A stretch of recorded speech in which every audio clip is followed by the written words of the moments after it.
Hey y'all, it's time for a spam chat. This is the only one that spam didn't send me, and I ordered this from Amazon, and it came from Hawaii. It was $10 to get it here, but I just want to try it. Portuguese sausage. I got the grill going. I got a couple burgers on there. In the meantime, I'm gonna slice this up and put it on a grill. And between now and then, we'll have a spam chat. I'm gonna give this a little taste before I put it on a grill. It sure smells good.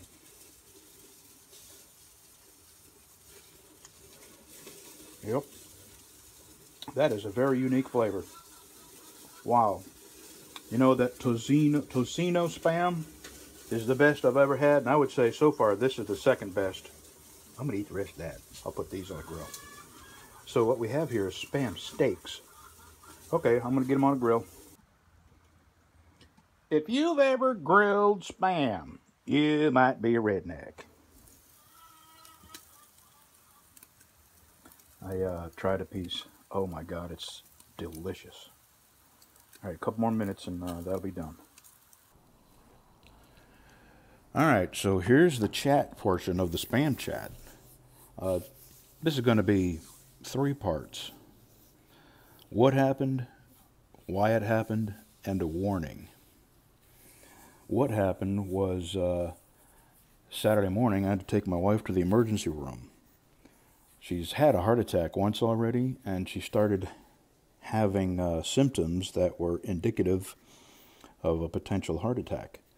Uh, Excessively elevated heart rate, very shortness of breath, chest pain, back pain, dizziness, nausea, all clear signs of a heart attack. So I rushed her to the emergency room, and they hooked her up, and they hooked her up to an EKG, and they found no evidence of a heart attack and nothing in progress, but she did have an accelerated heart rate.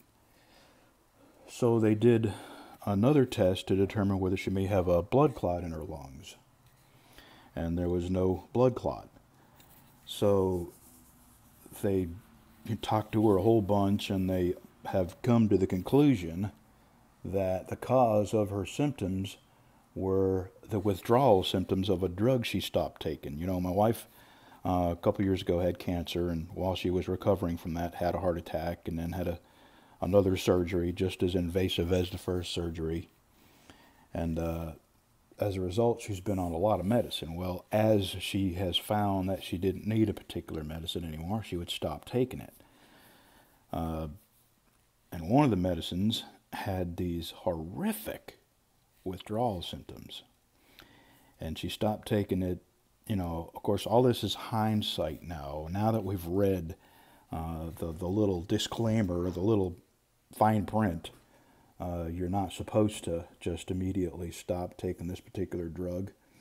You're supposed to slowly wean yourself off, and the symptoms of withdrawal could last for months, is what it said. So she's already into it about 10 days, so she's not going to go back to taking it just so she can re-wean herself off of it. And okay, so that was the how, the what happened, and the why it happened was the heart, the symptoms of a heart attack and going to the emergency room. And the why was because the drug that she stopped taking. And I don't blame her. I'm on her side. I am on two medicines, and I'm working very hard to get off one of them. And I don't want to be dependent on medicines. And here's why, and here's what I want to warn you about, or to at least cause you to give some thought to. If there was a sudden interruption in your ability to get a medication, if you're on any,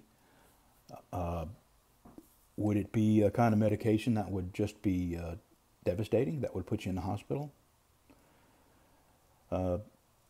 If she was going to stay on this, and I knew what the withdrawal symptoms were, I would do everything I could to get her about a 90-day supply of it. And if a time came where commerce ended as we all knew it, and you weren't able to get your medicine, like a wean her off of it slowly where she wouldn't have had these symptoms. And that's just a drug to keep her healthy. There's people on, Prozac and Xanax and other drugs that help people with mental problems, function in today's society. And man, I'll tell you what, it scares me if there's ever an interruption in, let's just say a dollar collapse, or, an extreme, let's just say there's no diesel fuel and trucks can't run and people can't deliver drugs, or there's a manufacturer that suddenly stops making a drug and they're the only ones that make it. I mean, there's a lot of scenarios you could go through in your head. But if that day happens and suddenly there's half the population without medicine that they needed for their physical health or their mental health, there is going to be a bunch of hurting folks. And as a result, possibly, some people acting violently.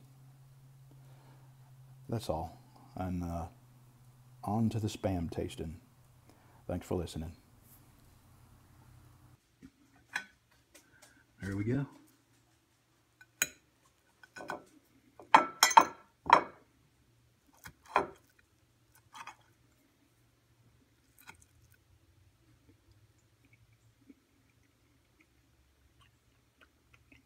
Wow.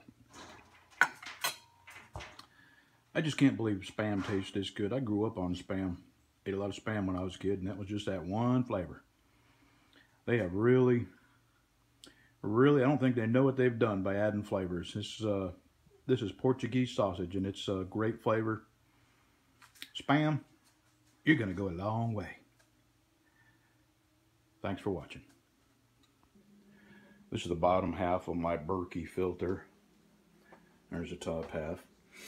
About every other month I have to take this apart and clean the inside out and clean the filters, because here's what happens. It gets this film on it from my city water. And what I do is I put it under running water, and while the water is running on it, I take this fingernail brush and scrub it up and down, and I do it underwater so it washes all the stuff off instead of pressing it into the little cavities here in this ceramic. Here's what it looks like. And I've already done one, so let me show you what that one looks like. It cleans right up, and my last set of these, I got about 1.5 years out of them. And I use this every single day. I drink it, and I make my coffee. So this gets a lot of use. So I just thought I'd show you these clean up real easy. And I can't figure the amount of gallons. I just never have kept track of it, but it's a lot. And these are not Berkey filters. These are Doulton, D-O-U-L-T-O-N, Doulton filters. Okay, thanks for watching.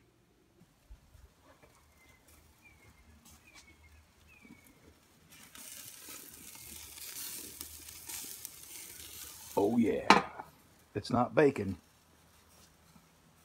Actually, it's not even from the same animal. That's cow. But you'll eat it, won't you? Okay, I think it was a couple of years ago I did a video from this room. And the reason I did the video was to show you something I'm fixing to show you again. I probably shouldn't, but I've never been accused of having good taste. And I don't know what it is, but ever since I got this dog at 6 months old, whenever I come into this room, he scratches at the door and barks until I let him in, and he curls up right here and takes a nap. And I try to keep him out, but anyway, I just give up. Here he is. Every time I come into this room, he's there curled up taking a nap. And it's not so terrible, but what's terrible is when you go to pull up your pants and you forget he was there. That's a real surprise.